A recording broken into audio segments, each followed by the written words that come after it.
Good afternoon and welcome to Lunch Break Live with Tea Party Patriots Action. I'm Bill Pasco, Tea Party Patriots man in Washington, and I am flying solo this week. Jenny Beth is on travel.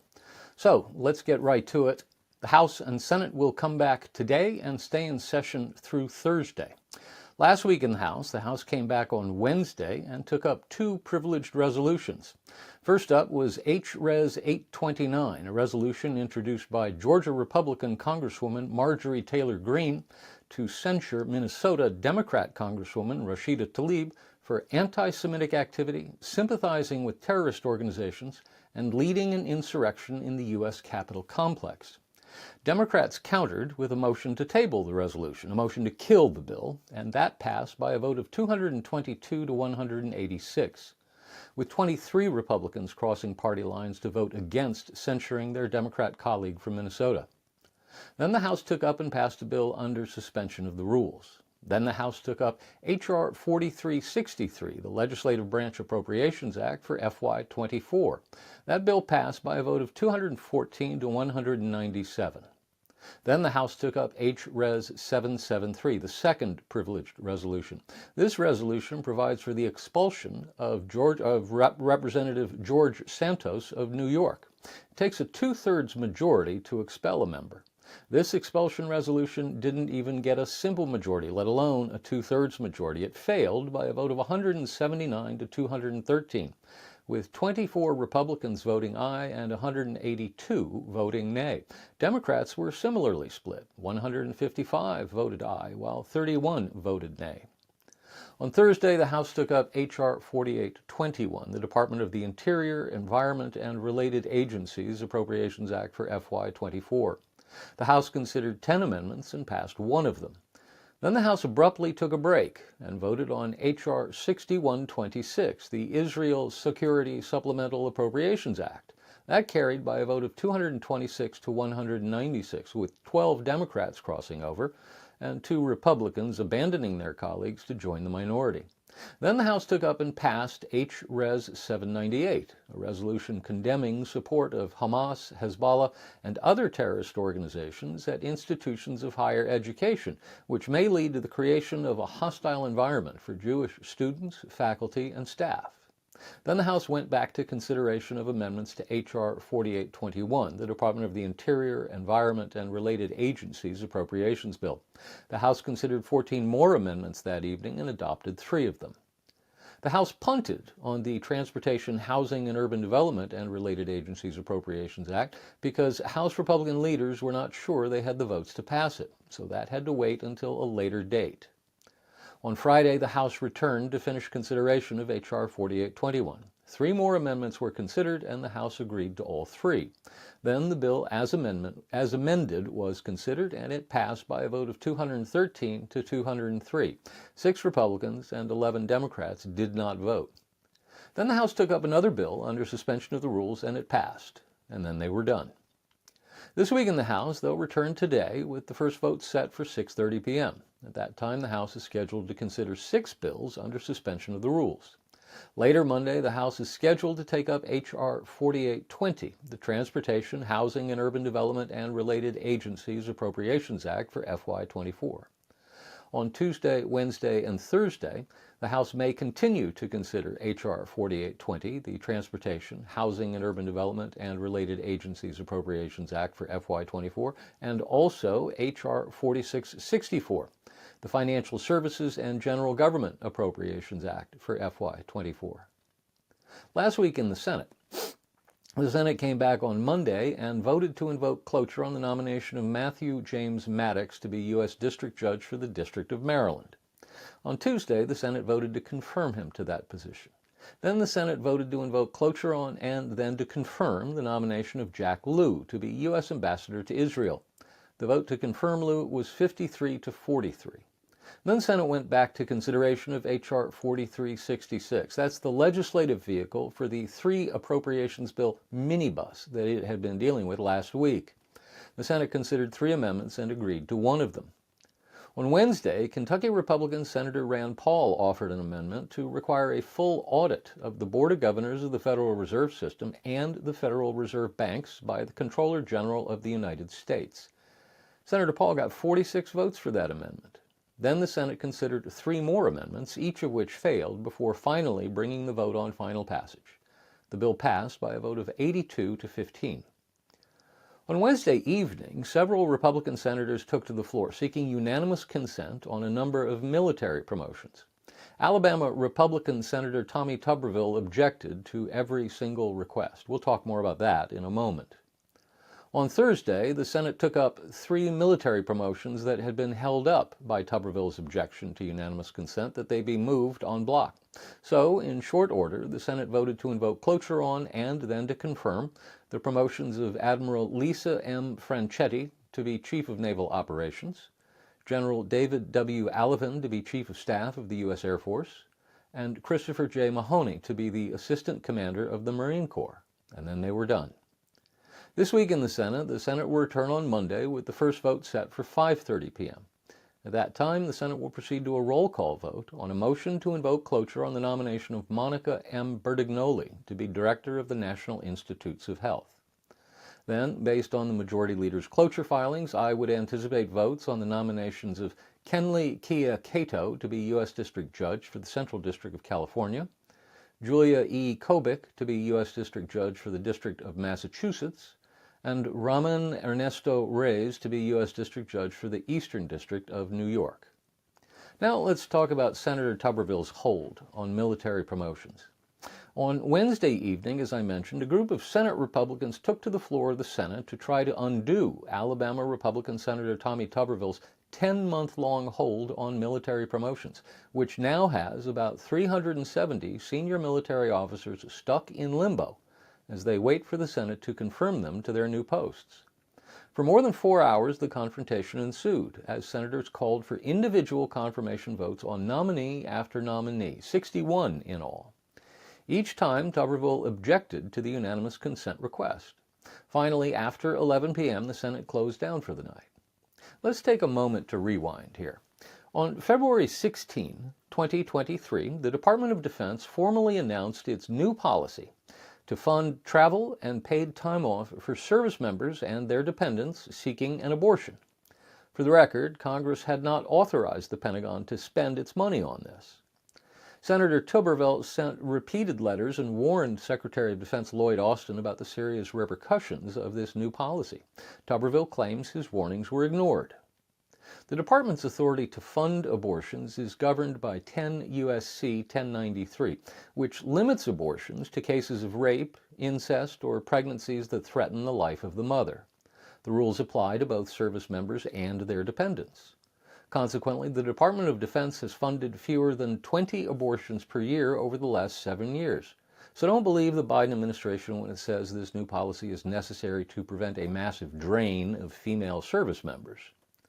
Senator Tuberville is using one of the powers traditionally afforded an individual senator, the power to place a hold on a nominee's confirmation. He is, in effect, announcing in advance his objection to any unanimous consent request to confirm these nominees en bloc, as they normally are. He's trying to slow down the confirmation of military promotions, to send a message to the DoD top brass that he's unhappy with their policy, which he believes violates the long-standing policy of not using taxpayer funding to pay for abortions.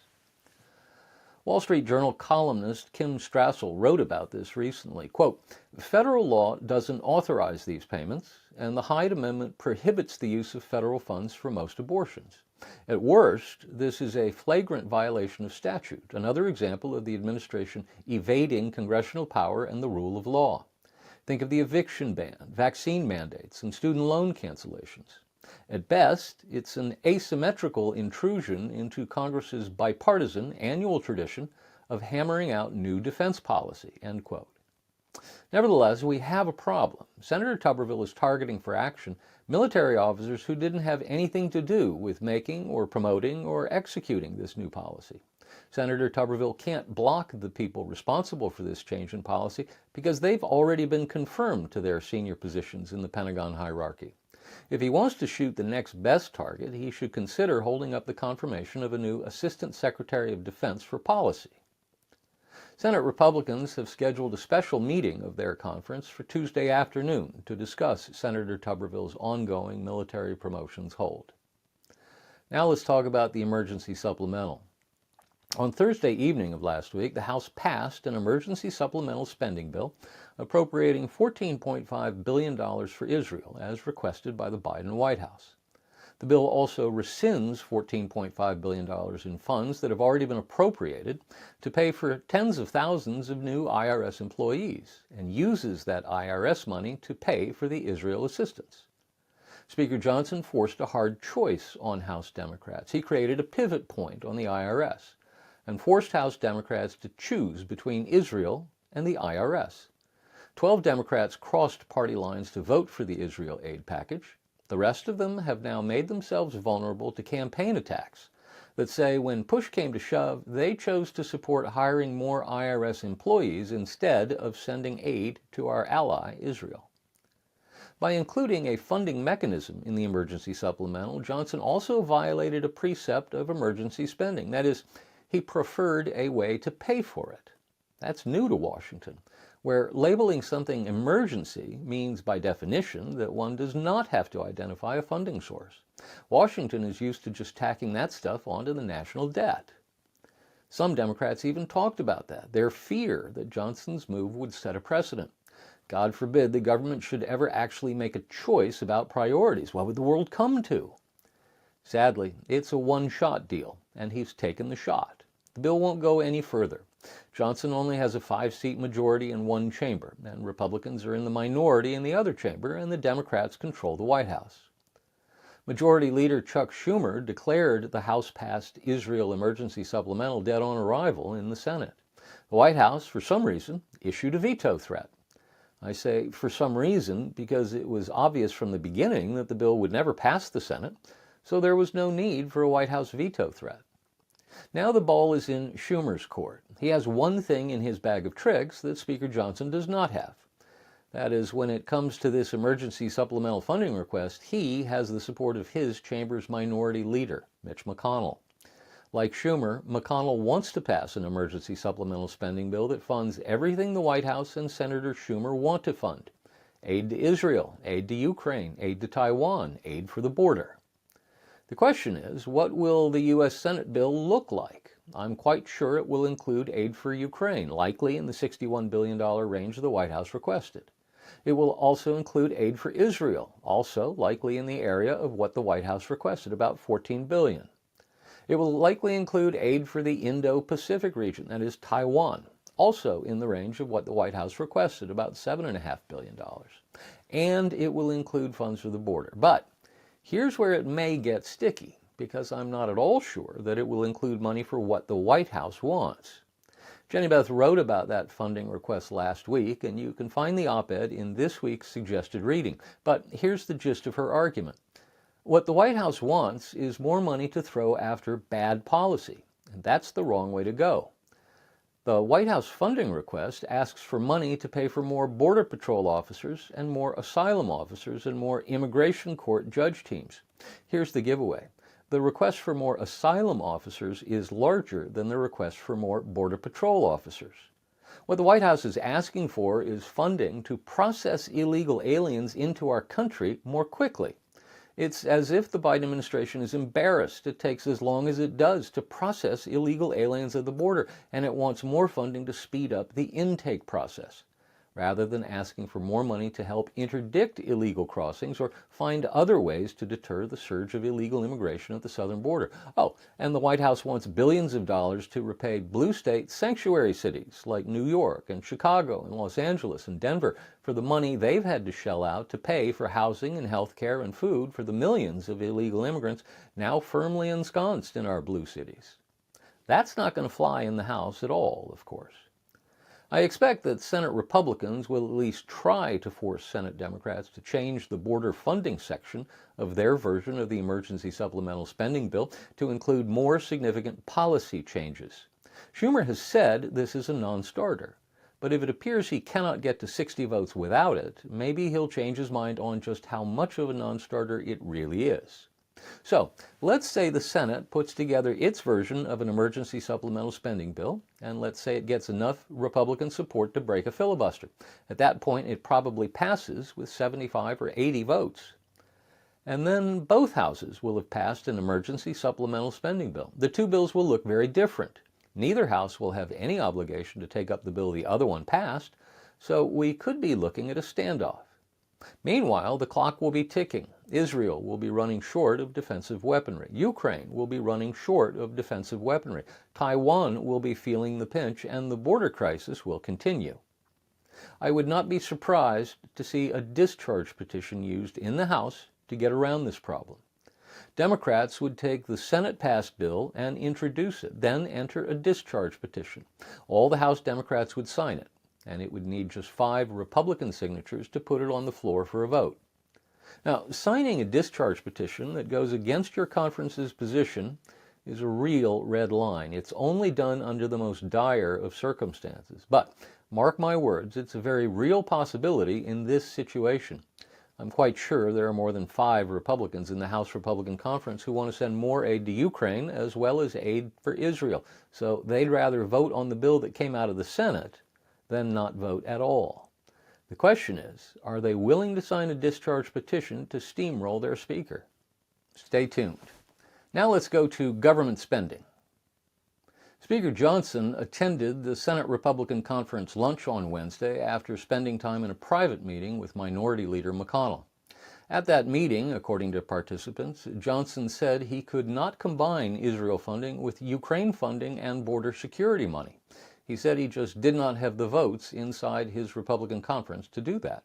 He said he simply had to keep the Israel aid separate from the Ukraine aid.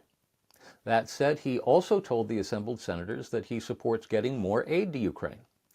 He also said he was leaning toward a short-term continuing resolution that would keep the government open and funded through January 15. That was seen by some as a concession, since a week ago he was heard talking about a CR that might extend as far as April 15, more than halfway into the new fiscal year. Senate Democrats want to pass an omnibus bill sooner rather than later. So his acknowledgement of a January 15 end date rather than April 15 was seen as good by Senate Democrats. We're now 12 days away from a lapse in government appropriations. No one in either chamber or in either party has introduced or even talked about the details of the next continuing resolution. House Republicans will meet Tuesday to discuss next steps and various options. Now to the Biden crime family saga. Andy McCarthy, a former assistant United States attorney and longtime writer for National Review, opened his most recent piece this way, quote, "Would the American people have elected Joe Biden, despite the widespread disdain for then-President Donald Trump, if it had been widely understood that Biden was bought and paid for by the Chinese Communist regime?" He continues, quote, "The question presses because, as it turns out, the incumbent president actually is what the media Democrat complex falsely claimed the prior president was, a clandestine agent of a hostile foreign power, indeed America's greatest geopolitical foe, by whom, it is convincingly argued, we are already confronted in a second Cold War." End quote. McCarthy's news hook is what he calls the additional evidence unearthed by the House Oversight Committee under the direction of Chairman James Comer. Most recently, this involves a revelation about a $40,000 payment from brother Jim Biden directly to Joe Biden, using funds that the committee's ongoing investigation reveals originated with CEFC, the Chinese Communist regime's so-called private business entity that the Bidens were doing business with. Abiding by the adage that it's better late than never, Politico got into the game yesterday morning with a piece entitled "Fresh Revelations Contradict Joe Biden's Sweeping Denials on Hunter." The piece goes into many of the lies the White House has told about Biden and his relationship to his son's business and includes this, quote, "A Politico review of recent congressional testimony and exhibits, along with court filings and media reports, cast doubt on several statements made by Biden and his representatives. They include the president's claim that he has never discussed his relative's business dealings with anyone, and his suggestion that the appearance of emails apparently belonging to his son was the result of a Russian plot, as well as Biden's denials that his son made money from China and his relatives have profited off of the Biden name." End quote. Now let's talk about 2024. On Sunday, yesterday, the New York Times published results of new polls in key battleground states. and the results were not good for the White House. Former President Donald Trump leads incumbent Democrat Joe Biden in 5 of the 6 critical battleground states surveyed. The polls reveal 2 fundamental weaknesses for Biden: his age and massive dissatisfaction over his handling of the economy. Survey respondents were registered voters in Arizona, Georgia, Michigan, Nevada, Pennsylvania, and Wisconsin. The surveys were fielded from October 22 to November 3. In Arizona, Trump led by 49 to 44%. In Georgia, Trump led by 49 to 43%. In Michigan, Trump led by 48 to 43%. In Nevada, Trump led by 52 to 41%. In Pennsylvania, Trump led by 48 to 44%. In Wisconsin, Biden led by 47 to 45%, well inside the survey's margin of error. Quoting from the piece that went along with the poll, quote, "Voters under 30 favor Mr. Biden by only a single percentage point. His lead among Hispanic voters is down to single digits, and his advantage in urban areas is half of Mr. Trump's edge in rural regions. And while women still favored Mr. Biden, men preferred Mr. Trump by twice as large a margin, reversing the gender advantage that had fueled so many Democratic gains in recent years. Black voters, long a bulwark for Democrats and for Mr. Biden, are now registering 22% support in these states for Mr. Trump, a level unseen in presidential politics for a Republican in modern times." The article continues, quote, "Another ominous sign for Democrats is that voters across all income levels felt that Mr. Biden's policies had hurt them personally, while they credited Mr. Trump's policies for helping them. The results were mirror opposites. Viewers gave Mr. Trump a 17-point advantage for having helped them, and Mr. Biden an 18-point disadvantage for having hurt them." More, quote, "Nearly twice as many voters said economic issues would determine their 2024 vote compared with social issues such as abortion or guns. And those economic voters favored Mr. Trump by a landslide, 60% to 32%. And that's our Washington report for this week. Turning now to the call to action, I have to offer a simple placeholder. 1 week from tomorrow, that is Tuesday, November 14, Tea Party Patriots Action will be doing a national day of action to stand with Israel. We are in the midst of updating our website, usastandwithisrael.com, and we will email details of the event tomorrow and through the course of the week. Please sign up to receive the emails if you haven't already done so by going to teapartypatriots.org. So, that's the call to action. Please make sure you're signed up to receive emails from us so you can receive information later this week about our plans for next week's National Day of Action to stand with Israel. As always, if you've got any questions, please email jenny.beth@teapartypatriots.org. That's jenny.beth@teapartypatriots.org. Thanks for tuning in. Until next week, be well and be active.